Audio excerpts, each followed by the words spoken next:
ইতিহাস গড়ে বিপিএলে টানা দ্বিতীয়বার চ্যাম্পিয়ন বরিশাল। ম্যাচ শেষে উপস্থাপকের প্রশ্নের জবাবে ক্রিকেট থেকে তামিমের বিদায় ও সাকিব মাশরাফিকে নিয়ে একই বললেন তামিম ও তার স্ত্রী।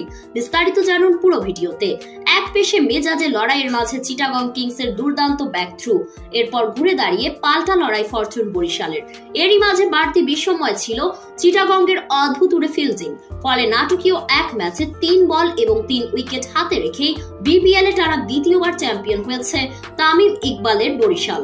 বিপিএল ইতিহাসের সর্বোচ্চ ১৯৫ রানের লক্ষ্য তারায় শিরোপা জিতেছে দলটি। এদিকে ম্যাচ শেষে ক্রিকেট থেকে বিদায় নেওয়ার প্রশ্নে ভক্ত সমর্থকদের উদ্দেশ্যে তামিম বলেন, no Tamim, no Sakib, no Mashrafe, only cricket Bangladesh. আপনারা শুধু তামিম, সাকিব আর মাশরাফিকে ভালোবাসবেন তা কিন্তু না, আপনারা সকলেই বাংলাদেশের ক্রিকেটকেও ভালোবাসবেন। এরপর তামিমের ক্রিকেট ক্যারিয়ার নিয়ে প্রশ্ন করলে তামিমের স্ত্রী বলেন, আলহামদুলিল্লাহ, আমি মনে করি তামিম বেস্ট ক্যারিয়ার নিয়ে ক্রিকেট থেকে বিদায় নিচ্ছে, সকলেই দোয়া করবেন।